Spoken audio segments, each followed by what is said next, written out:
네, 여러분 반갑습니다. 안 반가우세요? 예, 반가우시죠? 인사를 하셔야죠, 그죠?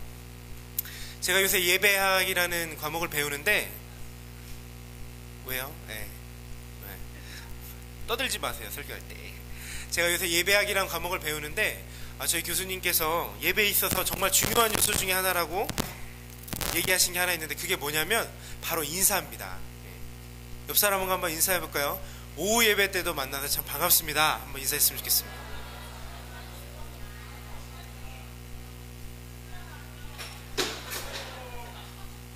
네, 여러분 반갑습니다.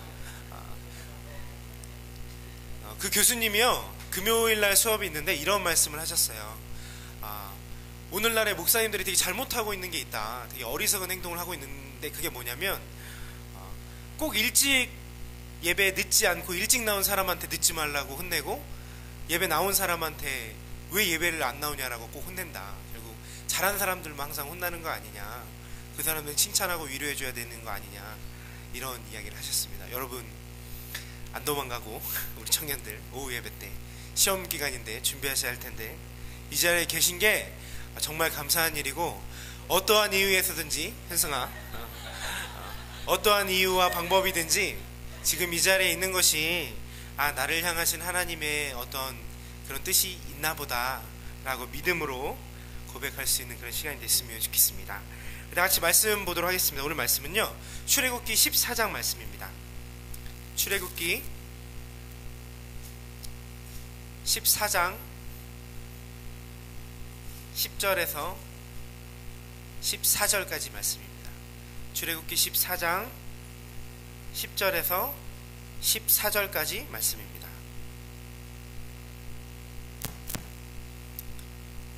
다 찾으셨나요? 다 같이 한번 그러면 한 목소리로 읽어보도록 하겠습니다. 시작.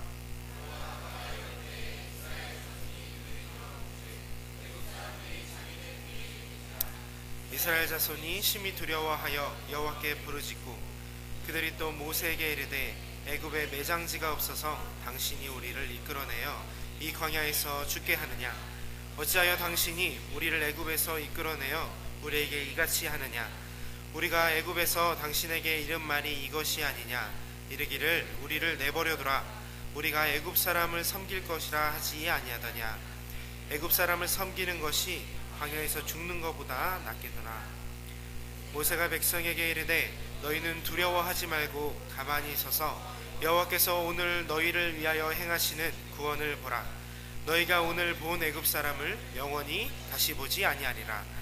여호와께서 너희를 위하여 싸우시리니 너희는 가만히 있을지니라. 아멘. 오늘 이 출애굽기 14장 10절에서 14절 말씀을 가지고 너희는 잠잠히 서서 라는 제목으로 함께 말씀을 나눠보려 합니다. 저는 제목이 상당히 많은 의미를 담고 있습니다. 항상 제목이 뭐라고요? 너희는 잠잠히 서서. 제 주위에는요, 아직도 이제 예수님을 믿지 못하는 친척들도 많이 있고요, 친구들도 되게 많이 있습니다. 저는 이제 부모님이나 이제 가정들이 다 예수님 믿지 않고 있기 때문에 제가 혼자 처음으로 이렇게 신앙생활을 시작했기 때문에 아직도 친척들 중에서는 예수님을 잘 믿지 않으시는 분들이 있고요, 잘 믿지가 아니라 믿지 않으시는 분들이 있고요, 친구들 중에도 그런 친구들이 참 많이 있습니다. 특히 정말 오래된 고향 친구들이 아직 그런 친구들이 있습니다. 빨리 그들을 이렇게 전도해서 예수님 믿게 하면 좋을 텐데요, 그죠? 제 친구가 한 명 있는데 몇 번인가 제가 고등학교 때부터 교회를 다닌 이후로 그 친구에게 이렇게 복음을 몇 번 전한 적이 있었습니다. 긴 시간 저희 집에서 함께 같이 자면서 밤새도록 이렇게 막 복음에 대해 이야기하고, 그때 부족하지만 십자가에 대해 이야기하고, 내가 경험한 하나님에 대해 이야기하고, 교회에서 내가 배우고 누리는 것들에 대해서 함께 이야기한 적이 있었습니다. 밤새도록 그 이야기를 들었던 그 친구가 끄덕끄덕 하더니 결국에 한 말이 뭐였냐면요, 그래, 내가 십자가도 무슨 말인지 알겠고 네가 말하는 게 무슨 의미인지도 알겠는데 하나만 물어보자. 그럼 교회 다니면 내가 좋은 대학 갈 수 있는 건가? 라고 물어보는 겁니다. 좀 나이가 들었어요. 이제 20대가 되었습니다. 또 한 번 그 친구에게 우연히 이렇게 복음을 전할 기회가 됐습니다. 그래서 똑같이 복음을 전했더니 그 친구가 다 듣고 나서 또 하는 말이 뭐였냐면요, 그럼 교회 다니면 살면서 어려운 일을 내가 안 겪고 살 수 있는 건가? 라고 물어보는 겁니다. 제가 참 근데요 모진 사람인가 봅니다. 그래 예수 믿으면 복 받고 좋아 교회 가자 했으면 좋았는데 제가 사람이 참 모질어요. 아니 꼭 그런 건 아니야 라고 이렇게 돌직구를 날렸던 것 같습니다. 저는 좀 융통성이 없나 봐요. 그래서 중요한 건요 그 친구가 지금도 교회를 다니지 않고 있습니다. 저 때문은 아니겠죠, 그죠? 지금도 이제 막 전도를 하고 있고요. 그 친구가 이제 멀리 살아요. 대전에서 살고 있는데 다음 주에 아마 우리 교회 한번 오지 않을까. 한 달에 한 번 제가 막 설득해서 한 달에 한 번 정도는 매주 오긴 힘들고 한 달에 한 번 정도 나와보겠다 이런 친구가 있습니다. 저희 제일 친한 친구인데 오면 상냥하게 이렇게 잘 대해주시고 그 친구가 막 욕을 하더라도 이해해주시고 그런 친구가 있습니다. 여러분 기도 많이 해주셨으면 좋겠어요. 어쨌든 그런데 여러분 저는 왜 그 친구가 그렇게 저한테 물어봤을 때 그렇게 얘기했을까요? 아니 꼭 그런 건 아니야 이렇게 좀 모질게 딱 부러지게 이야기했을까요? 제가 그냥 좀 그런 스타일의 사람이어서 그랬을까요? 좀 딱딱한 사람이어서 그랬을까요? 저는 그런 질문에 그래 예수님 믿으면 네가 모든 문제도 다 해결되고 어려움도 없어질 거야 라고 말할 수가 없었습니다. 왜냐하면요 그게 사실이기 때문입니다. 여러분 지금 살아가시면서 아무런 문제가 없으신가요? 문제 없으신 분 나는 너무너무 좋은데요 매일매일 내가 원하는 대로 삶이 그냥 이렇게 쑥쑥 흘러가는데요 이런 분 혹시 있으신가요? 적어도 예수 믿는다면 그리스도인이라면 내가 하루하루 정말 즐겁게 모든 일이 순탄하게 성경의 말대로 형통해야 할 텐데 우리 삶이 그렇지 않다라는 이야기입니다. 물론 매일 하루하루가 행복하고 감사한 것과는 좀 별개의 문제인 것 같습니다. 그런 감사하고 행복하는 나의 믿음의 고백을 떨어뜨려 놓고 우리 삶에 닥치는 객관적인 사실만을 놓고 볼 때 우리의 삶이 예수님을 믿는다고 해서 우리가 그리스도인이라고 해서 그렇게 순탄한 것만은 분명히 아닙니다. 아니 오히려 예수 믿는다고 하면서 더 곤란한 일이 많이 생길 때가 있는 것 같습니다. 더 막 힘든 상황들이 찾아오고요 어쩔 수 없는 일들이 나에게 생길 때가 너무나 많은 것 같아요. 참 알 수 없는 일이죠, 그죠? 너무 빈번하게 일어납니다. 그래서 어떤 신학자들은 이 고난이라는 문제를 정의하기가 가장 어렵다라고 이야기한 것도 같습니다. 오늘 말씀 읽어본 출애굽기 14장 말씀도요 이 말씀의 본문의 이스라엘 백성들도 이런 어려움에 닥쳤습니다.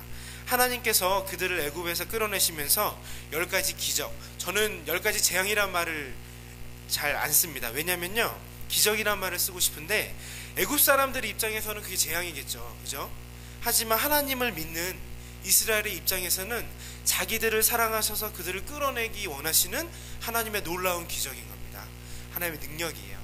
물론 매번 그것들을 기적이라고 쓸 수는 없겠지만 오늘은 제가 기적이라는 측면에서 표현하고 싶습니다. 그런 10가지 기적들을 보여주셔서 그들을 끌어내십니다. 그리고 지금 그들을 인도해 내셔서 홍해 바로 앞까지 끌어온 거예요. 근데 지금 그들의 앞에 홍해가 가로막고 있습니다. 여기를 건너야 되는데 지금 바다가 가로막고 있는 겁니다. 거기다가 또 하나의 문제가 더 발생했습니다. 바로 오늘 읽지는 않았는데요 오늘 본문의 앞절 9절을 한번 다 같이 읽어볼까요?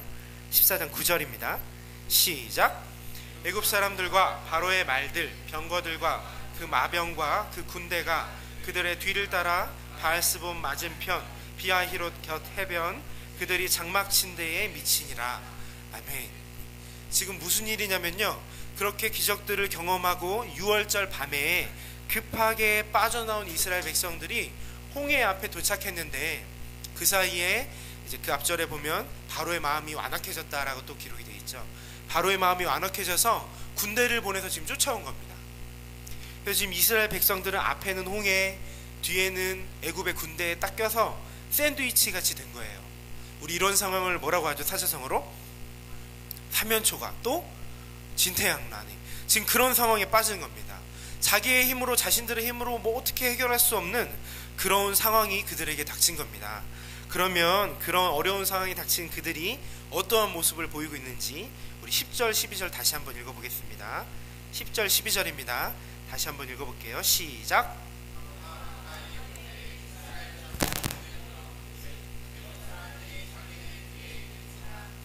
이스라엘 자손이 심히 두려워하여 그들이 또 모세에게 이르되 애굽에 매장지가 없어서 당신이 우리를 이끌어내어 이 광야에서 죽게 하느냐? 어찌하여 애굽에서 당신을 우리가 애굽에서 당신에게 이른 말이 이것이 아니냐? 이르기를 우리를 내버려두라. 우리가 애굽 사람을 섬길 것이라 하지 아니하더냐?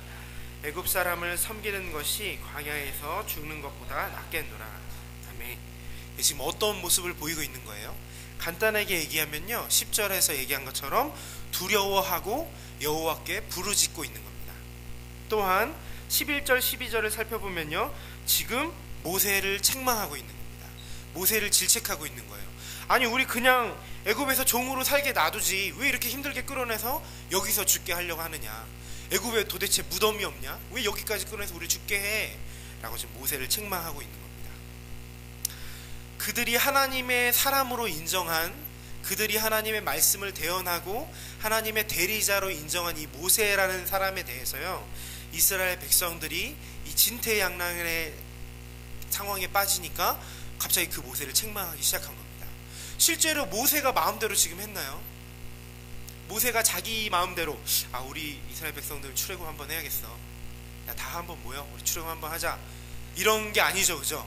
하나님이 그렇게 명령하셨다고 모세가 선포하고 그것들을 들었던 이스라엘의 장로들과 함께 출애굽한 모든 사람들이 이것은 모세란 개인의 뜻이 아니라 저 사람이 하나님의 말씀을 대언하는 사람이구나 라고 인정하고 있던 상황이었습니다. 그런 그들이 지금 모세를 향해 책망한다는 건 무슨 이야기를 하는 겁니까? 모세한테 이야기하지만 결국에는 하나님을 향해 원망하고 있다는 겁니다. 하나님을 책망하고 하나님께 불평하고 하나님께 원망을 돌려드리고 있다는 거예요. 그렇게 본다면 10절에서 읽었던 그들이 두려워하고 여호와께 부르짖었다라는 말은, 이 부르짖음은 뭘까요? 하나님 도와주세요, 이런 부르짖음일까요? 저는 아니라고 생각합니다. 이 부르짖음은 하나님을 간절히 원하는 그런 부르짖음이라기보다는 모세를 책망함을 통해 하나님을 책망했던 것처럼 하나님 도대체 왜? 라는 부르짖음이 아니었을까, 그런 원망과 불평의 부르짖음이었을 겁니다.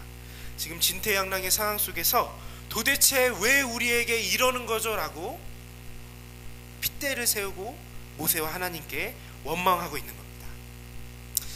우리도 그렇지 않나요? 우리 삶도 솔직히 그렇지 않나요? 솔직히 우리의 삶 속에서 어떤 일이 틀어졌을 때 여러분 가장 먼저 무엇을 하십니까? 곤란한 상황들이 닥치고 진퇴양난 사면초가의 상황에 빠졌을 때 그래도 우리는 예수님을 믿으니까 먼저 기도하겠죠, 그죠? 여러분 기도하시면서 힘든 일이 닥쳤을 때 제일 처음에 뭐라고 기도하십니까? 오 주님 감사합니다, 이렇게 기도하시는 분 집에 가셔도 좋습니다. 설교를 듣지 않으셔도 좋아요. 감사합니다, 그런 분이 한 분도 없으셔서. 우리도요, 우리에게 어려운 상황이나 힘든 일이 닥쳤을 때 그래도 예수님 믿으니까 우린 기도하죠, 그죠? 세상 사람들은 뭐 하죠? 욕하고 불평하고 막 때려 부시고 하지만 여러분 그래요? 꼬대끄덕끄덕하는 사람이 좀 있는데 그렇지 않죠. 우린 그래도 예수님을 믿고 기도합니다. 하지만 기도하자마자 오 하나님 이 고난을 나에게 주셔서 감사합니다, 히브리서에서 이야기하는 것처럼 사랑하는 그 자식에게 징계를 주시자 하신 것처럼 나에게 고난을 주셔서 너무나 감사합니다라고 기도하는 사람은 거의 없다라는 거죠. 우리도 기도는 하지만 첫 마디는 뭐예요? 하나님 도대체 왜 나에게 이런 일을 주십니까? 하나님 도대체 왜 나에게 이렇게 힘든 상황을 주시죠? 라고 이야기하는 겁니다. 우리도 똑같아요. 이스라엘 사람들을요 비난하시면 안 돼요. 우리도 똑같습니다. 그렇게 원망하고 불평하는 그들을 향해 모세가 멋있게 딱 나와서 선포합니다. 모세가 이야기하지만 이것은 아까 같은 맥락으로 누가 얘기하는 겁니까? 모세를 통해 하나님께서 자신의 뜻과 의지를 모세를 통해 말씀하고 계시는 겁니다.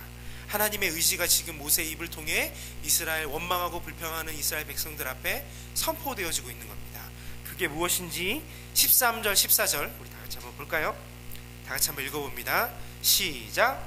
모세가 백성에게 이르되 너희는 두려워하지 말고 가만히 서서 여호와께서 오늘 너희를 위하여 행하시는 구원을 보라. 너희가 오늘 본 애굽 사람을 영원히 다시 보지 아니하리라. 여호와께서 너희를 위하여 싸우시리니 너희는 가만히 있을지니라. 아멘. 선포되어진 하나님의 이 뜻을 13절 14절을 한마디로 이야기하면요, 내가 너희를 구원할 거다라는 이야기입니다. 하나님께서 지금 불평하고 원망하는 이스라엘 백성들에게 뭐라고 얘기하시냐면요, 내가 너희를 구원할 거야 라고 말하시는 겁니다. 너네는 두려워하지 말고 그냥 가만히 있으면 돼. 너희는 가만히 있어. 그냥 내가 너희를 구원할 거야 라고 말씀하시는 겁니다. 이 모든 어려운 상황들을 하나님이 일하셔서 해결해 주시겠다는 겁니다. 이스라엘 백성들은 그냥 가만히 서서 하나님이 어떻게 도대체 이 일들을 헤쳐나가시고 해결해 주시는지 두 눈으로 똑똑하게 지켜보라는 겁니다. 엄청 좋네요, 그죠? 우리는 아무것도 안 해도 되잖아요. 하나님이 다 해주신대요. 우리 그럼 가만히 있으면 되는 건가요? 이 말씀을 묵상할 때 이런 하나님이구나. 우리의 삶 속에서도 여러분 삶에 문제가 닥쳤을 때 여러분 그냥 아무것도 안 해도 되겠네요. 그렇죠? 그냥 가만히 있으면 된다니까. 가만히 있으면서 그냥 바닥에 매트 깔고 누워가지고 팝콘 먹으면서 TV 보면서 하나님 해주시겠지. 뭐 다 해결해 주시겠지. 지금 이런 얘기를 하고 있는 거 아닌가요? 오늘 말씀 본문에 가만히라는 말을 좀 살펴볼 필요가 있는 것 같습니다. 이 가만히라는 말은요, 아무것도 하지 말고 손 놓고 있으라는 이야기가 아닙니다. 제가 아까 농담 삼아 이야기했지만 매트 깔고 바닥에 누워서 팝콘 먹고 있으라는 이야기가 아니에요. 그렇게 그냥 멍하게 하나님이 그냥 해결해 주시겠지 기다리고 있으라는 이야기가 아닙니다. 오늘 우리가 봤던 이 가만히라는 단어와 우리가 교회에서 자주 사용하는 비슷한 단어가 하나 있습니다. 오늘 제목에도 들어간 단어인데요. 뭘까요? 잠잠이라는 단어입니다. 이 두 단어는요, 얼핏 보면 되게 비슷한 것 같은데 그 의미는 분명하게 다릅니다. 오늘 본문 출애굽기 14장에 이 가만히라는 단어를 의미하는 히브리어 원어를 살펴보면요, 하라스나는 어원을 담고 있는데 그 뜻은 뭐냐면 영어로 silence라고 번역되어 있습니다. 무슨 말이에요? 침묵해라, 조용히 해라. 근데 이게 그냥 소리가 없는 조용한 상태를 의미하는 것이 아니라 그 사용 용례를 잘 보면요, 오늘날 말로 딱 우리나라 말로 바꾸면 이 말입니다. 호들갑 떨지 말고 조용히 있어, 이런 의미예요. 본문의 가만히라는 말에 히브리어 어원을 살펴보면 호들갑 떨지 말고 침묵해라 라는 의미를 담고 있다는 거예요. 또 같은 구절을 NIV 성경 버전으로 살펴보면요, 영어로 FIM이라는 단어로 번역했습니다. FIRM. 맞죠, 발음이? 아닌가요? 네? 모르겠어요. 모르시지만 NIV 성경에 보면 FIRM 이렇게 번역이 되어 있습니다. 근데 이 뜻을 살펴보면요, 설교 시간 질문하지 마세요. 저는 예수님이 아니니까. 예수님은 말씀을 전하시다 질문하시면 막 대답해주고 그러시잖아요. 저는 그렇게 하지 마세요. 예수님이 아니니까.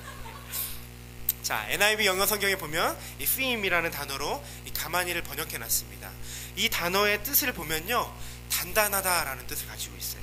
또 확고하다라는 뜻을 가지고 있고요, 또 변함이 없다라는 의미를 가지고 있는 단어입니다. 어떻습니까? 히브리어 언어와 영어 성경의 그 어휘를 살펴보면 이 가만히로 번역된 이 부분이 그냥 아무것도 하지 말고 가만히 있으라는 걸 의미하는 걸까요? 네, 아닙니다. 정확히 살펴보면 이것은 가만히가 아니라 잠잠함을 요구하고 있는 겁니다. 두 개가 뭐가 다를까요? 실제로 나 스스로가 무언가 해결할 수 없다는 것은 두 가지가 똑같습니다. 그렇죠? 하지만 다른 점이 있는데 그게 뭐냐면 바로 마음가짐의 문제입니다. 가만히와 잠잠히의 차이는요, 바로 마음가짐의 문제예요. 그냥 알아서 해주시겠지, 나는 몰라, 나 몰라라, 이런 식의 가만히가 아니라요, 그렇게 하면서 나의 두려움과 불평, 원망들을 다 잠잠하게 하고 나의 목소리들, 하나님 도대체 왜 이렇죠? 왜 이런 일을 나에게 꼭 일어나게 하셔야 하죠? 이런 불평과 원망들을 다 내려놓고 조용하게 하나님의 일하심을 바라보는 게 바로 잠잠함이라는 겁니다. 나의 불평과 원망을 내려놓고 하나님이 꼭 이 일들 가운데 역사해 주실 거야 라는 믿음을 가지고 굳건하게 서서 지켜보는 게 바로 잠잠함이라는 겁니다. 여러분, 이런 잠잠함이 바로 믿음 아닐까요? 저는 이 잠잠함의 태도가 바로 우리의 믿음이라고 생각을 합니다. 실제로 그렇습니다. 성경에서는요, 믿음이라고 번역한 단어의 히브리 언어를 보면 에무나라는 단어로 살펴봤어요. 제가 발음하니까 되게 멋없죠, 에무나. 근데 진짜 유대인이 와가지고 에무나 하면 진짜 멋있어요. 저희 채플 때 한번 유대인이 와가지고 설교를 한 적이 있는데, 번역하는데 제가 설교 히브리 말을 못 알아듣잖아요. 근데 제 귀에 팍 들리는 말이 에무나 계속 들리는 거예요. 아, 믿음. 예, 바로 믿음이라는 단어가 히브리 언어로 에무나라는 어입니다. 근데 이 뜻이 뭐냐면요, 바로 흔들리지 않는 반석이라는 의미예요. 흔들리지 않는 반석, 요동하지 않는 반석, 변함없는 이 돌과 같은 굳건한 반석을 성경은 믿음이라고 번역하고 있는 겁니다. 무슨 말이냐면, 어떠한 상황과 어떠한 여건 속에서도 내가 굳건하게 흔들리지 않고 요동하지 않고 그 자리를 잠잠하게 지키고 있는 게 바로 믿음이라는 겁니다. 뭘 붙잡고 요동하지 않을까요? 뭘 기준으로 하고 움직이지 않을까요? 바로 하나님의 말씀입니다. 하나님의 약속입니다. 하나님께서 우리에게 역사하시고 우리에 함께 하시겠다는 그 말씀과 그 약속, 그것들을 신뢰하고 어떠한 상황과 여건 속에서도 흔들리지 않고 그 하나님을 바라보는 것, 원망과 불평을 다 제하고 잠잠하게 그 하나님의 일하실 것들을 기대하고 신뢰하는 것, 성경은 그것을 바로 믿음이라고 이야기하고 있는 겁니다. 지금 그 상황 속에서 하나님은 이스라엘 백성에게 뭘 요구하시는 거예요? 잠잠하라 라고 요구하시는 겁니다. 바로 이 믿음의 태도를 너희가 보여라 라고 말씀하시는 겁니다. 우리 삶에도 그렇습니다, 여러분. 아까도 말씀드린 것처럼 우리 삶도 예수 믿는다는 이유만으로, 하나님이 우리와 동행하시고 예수님이 우리 함께 하신다는 이유만으로 우리의 삶에 항상 좋은 일만 일어나는 것은 아닙니다. 어려운 일이 없는 건 아닙니다. 심지어는요, 믿음이 좋다고 어려운 일이 덜 일어나는 것도 아니에요. 이건 틀린 말입니다. 오히려 제가 말씀드린 것처럼 믿음은 오히려 그런 상황 가운데서 나타나는 겁니다. 그런 힘든 상황 속에서도 그런 상황 속에서 오히려 믿음이라는 것들이 보여지는 거예요. 우리도 이런 삶 속에서 겪는 여러 가지 어려움 속에서 매번 두려워하며 또 떨고 살아갑니다. 심지어는 원망할 때도 있고요, 불평할 때도 있고요, 하나님 도저히 이해할 수 없습니다 라고 소리칠 때도 있습니다. 하지만 오늘 말씀은 그런 상황 속에서도 우리가 어떠한 태도를 가져야 할지를 분명하게 보여주고 있는 겁니다. 우리가 어떠한 태도를 가져야 한다고 이야기하고 있는 겁니까? 무엇이에요? 그 태도가? 바로 잠잠함입니다. 그래서 오늘 설교의 제목은요, 성경 본문을 따서 너희는 가만히 있어가 아니라 너희는 잠잠히 서서입니다. 바로 잠잠하게 있는 게 그런 곤란함과 어려움 상황 속에서 하나님이 우리에게 요구하시는 바로 믿음의 모습이라는 겁니다. 사랑하는 여러분, 우리에게 감당하기 힘든 일이 있으십니까? 있으시죠? 어떠한 것도 다 좋아요. 혹시 직장에서 문제가 있습니까? 혹시 가정에 문제가 있나요? 아니면 혹시 몸이 아프십니까? 아니요, 나는 몸은 괜찮은데 마음이 너무 아픈데요. 혹시 학업에 문제가 있습니까? 막 공부해야 돼서 가야 되는데 교회 무서운 누나들이 막 다시 교회로 데려와서 지금 앉아있진 않나요, 현승아? 네. 학업에 문제가 있나요? 아니면 어쩌면 교회 안에 문제가 있습니까? 여러분, 교회 다니시면서 교회 안에 겪는 갈등, 문제가 있나요? 일청년부 전도사가 너무 마음에 안 드세요? 죄송합니다. 예. 열심히 할게요. 예. 아니면 여러분 서로들 간의 관계에 문제가 있습니까? 모든 문제든 다 괜찮습니다. 사랑하는 여러분, 그 일들을요, 열심히 해결하시기 위해 노력하시기 바랍니다. 그냥 멍하니 있지 말고요, 그 일들을 모두 어그러진 것들을 바로잡고 더 선한 방향으로, 올바른 방향으로 갈 수 있도록 여러분 노력하시기 바랍니다. 하지만 그런 노력 속에서 반드시 기억하셔야 할 것이 바로 잠잠함입니다. 하나님께서 그 가운데 분명히 역사하여 주실 거고 분명히 우리와 함께하여 주실 거라는 것들을, 원망과 불평들을 다 제하여 버리고 열심히 신뢰하면서 믿으면서 나가야 할 것입니다. 우리는 아무것도 할 수 없습니다. 우리는 노력하고 열심히 하지만 결국에 우리는 아무것도 할 수 없어요. 하지만 우리의 그런 부족한 몸부림과 노력들을 통해서 하나님이 반드시 여러분들 가운데 일하실 것입니다. 왜냐고요? 왜 그렇게 확신하시죠? 왜 전도사님은 그런 일이 생기면 하나님이 분명히 역사하실 거라고 단언하시는 거죠? 오늘 본문 14절을 한번 보겠습니다. 오늘 14절에는 어떻게 이야기하고 있습니까? 여호와께서 너희를 위하여 싸우시리니. 하나님께서요 우리를 위하여 싸우십니다. 하나님께서요 우리를 위해서 일하십니다. 그 전능하신 하나님이요 능치 못하신 하나님이요 우리를 위해서 일하십니다. 왜요? 그분이 왜 우리를 위해 일하시죠? 그분은 왜 우리를 위하시죠? 그분이 왜 전능하신 그분이 보잘것없는 우리에게 그렇게 관심을 가지시고 그런 우리들이 곤란한 상황들을 당했을 때 우리들을 위해서 우리들의 삶 가운데 역사하신다고 할 수 있는 거죠? 바로 우리를 사랑하시기 때문입니다. 하나님 우리를 사랑하셔서 우리를 위해서 그분이 일하십니다. 그렇기 때문에 우리는요 그분을 신뢰할 수 있는 겁니다. 우리의 어떠함이 아니라 하나님께서 우리를 사랑하시기 때문에 내가 너희를 너무나 사랑하기 때문에 너희를 위해 싸우고 너희를 위해 일하겠다라고 말씀하신 것들을 우리는 그래서 신뢰할 수 있는 겁니다. 그래서 우리는 어떤 상황 속에서도 어떤 어려움 속에서도요 어떤 힘든 일 속에서도 잠잠하게 그래 하나님이 나에게 일하실 거야 주님 내가 기다립니다 라고 고백할 수 있는 겁니다. 사랑하는 여러분 여러분의 삶이 그렇게 호락호락하지 않죠? 우리 도담이 돌잔치 때 우리 청년들이 가가지고 격언 한마디 했던 게 그 말이죠, 그죠? 도담아 삶이 그렇게 호락호락하진 않다 이 얘기인데 여러분 우리의 삶이요 그렇게 호락호락하지는 않은 것 같습니다. 모든 일이 잘 되는 것도 아니고요 모든 일이 내가 계획한 대로 그렇게 술술 풀려나간 것도 아닙니다. 하지만 여러분 어떠한 어려움과 고난과 힘든 상황이 와도 내가 어떠한 상황 속에 있을지라도 항상 기억하셨으면 좋겠습니다. 뭘 기억하냐면요 우리를 사랑하시는 하나님께서 반드시 여러분들을 각자를 도와주실 겁니다. 여러분들을 위해서 그분이 분명히 일하실 겁니다.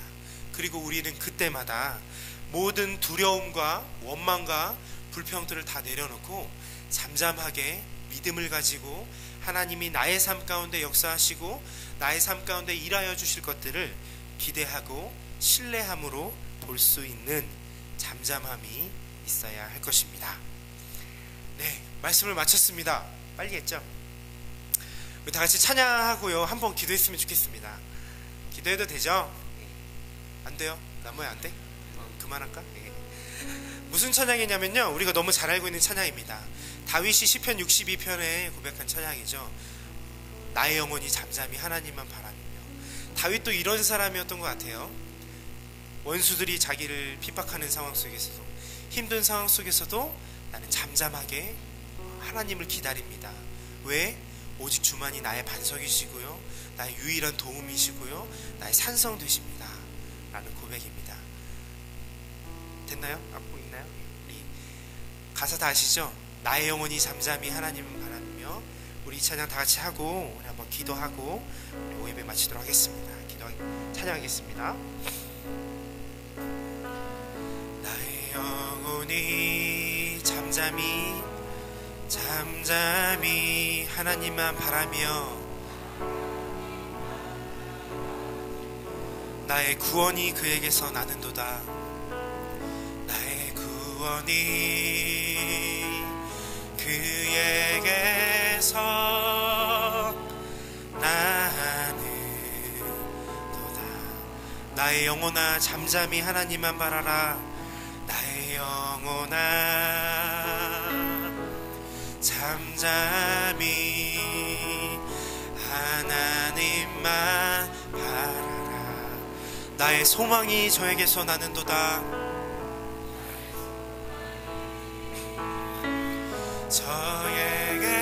저에게서 나는도다. 오직 주만이 나의 반석, 나의 반석, 나의 구원이시니 오직 주만이 나의 산성, 주만이 나의 산성. 내가 여동치 아니. 오직 주만이 나의 반석, 오직 주만이 나의 반석,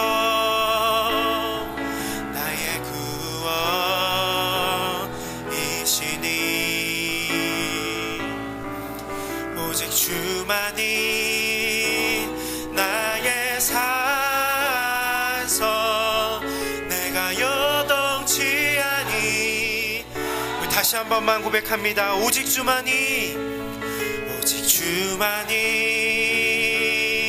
나의 반석, 나의 구원이시니. 오직 주만이 나의 산성, 내가 요동치 아니, 내가 요동치 아니하리, 내가 요동치 아니하리. 다시 한번 기도했으면 좋겠습니다. 여러분의 삶 가운데 어려움이 있습니까? 우리들의 삶 가운데 혹시 문제가 있습니까? 직장에서 생기는 문제가 있을 수도 있고요, 가정에서 일어나는 문제가 있을 수도 있습니다. 몸이 아플 수도 있고 나의 마음이 아플 때도 있습니다. 또한 이런 상처들로 주변에서 나의 사랑하는 사람들이 괴로워하는 문제가 있을 수도 있습니다. 여러분의 앞길이 불투명해서 고민이 될 수도 있고요, 여러분이 삶을 살아갈 때에 정말로 경제적으로 어려운 상황이 있을 수도 있습니다. 사람들과의 관계가 어려울 수도 있고요, 그것들이 나의 마음을 속상하게 할 때도 있습니다. 어떤 것이든 다 좋습니다. 이 시간 기도하실 때에 그것들을 주님 앞에 좀 내려놓고 기도했으면 좋겠습니다. 가만히가 아니라 잠잠함으로 주님 앞에 기도했으면 좋겠습니다. 하나님, 나에게 이런 문제가 있고 이런 어려움들이 있습니다. 내가 이것들을 바로잡기 위해 내가 열심히 노력하고 내가 움직일 것입니다. 하지만 주님, 나의 그런 몸부림 가운데 주님 역사해 주셔서, 함께 해 주셔서 이 모든 어려움들 가운데서 나를 건져내 주시옵소서. 다윗이 고백했던 것처럼 주님만이 나의 반석 되시고 나의 구원이시고 오직 주님만이 나의 산성이니까 내가 요동하지 않고 굳건하게 잠잠하게 주님을 믿음의 눈으로 기대하고 신뢰하고 바라보겠습니다. 주님 함께 해 주십시오. 이제 이렇게 다 같이 한번 기도하도록 하겠습니다. 기도합니다. 주님의 은혜를 기다립니다. 주님, 우리들의 삶 가운데 부족하고 연약한 것들 많습니다. 하나님, 힘든 여러 가지 상황들 속에서도 하나님 역사하여 주셔서 이 모든 것들 가운데 어그러진 것들이 회복되어지길 원합니다. 하나님, 내가 눈을 들어 잠잠함으로 주를 볼 수 있게 도와주시고, 하나님 주님의 말씀을 신뢰하고 주님이 함께 하시겠다는 약속들을 믿고, 하나님 나의 삶이 흔들리지 않고 요동하지 않고 주님께 의지하는 삶을 살 수 있게 도와주시옵소서. 삶의 작은 부분, 어려운 부분까지도 주님 앞에 모두 내려놓고 하나님 주님을 잠잠하게 볼 수 있는 나의 믿음을 허락하여 주시고, 믿음의 눈을 들어 주를 볼 때에 하나님 나의 구원 되시고 나의 사선 되신 주님을 하나님 내가 찬양하고 바라볼 수 있게 주님 도와주시옵소서. 하나님, 부족하지만 주님의 역사하심을 기다립니다. 하나님, 모든 것들 가운데 주님 함께 해주셔서 나를 사랑하셔서 나를 위하여 싸우시고 나를 위하여 역사하시는 주 주님을 기대하며, 하나님 그 주님을 날마다 기대하며 믿음의 눈을 들어 주를 바라볼 수 있게 도와주시옵소서. 나에게 닥친 여러 가지 모든 것들 가운데서도 살아계신 아버지 하나님을 더욱더 신뢰하고 의지하고 주님을 바라볼 수 있는 귀한 은혜를 주님 허락하여 주시옵소서. 주님 역사하여 주시옵소서. 나의 믿음 없음으로 나마다 불평하지 않게, 하나님 두려워하지 않게, 하나님 원망하고 불평하고 투정하지 않게 도와주시고, 매일매일 감사할 줄 알며 하나님 감사함으로 고백할 줄 알며 하나님 그 가운데 주님 앞에 기뻐할 줄 알며 주님의 일하심을 기다릴 수 있는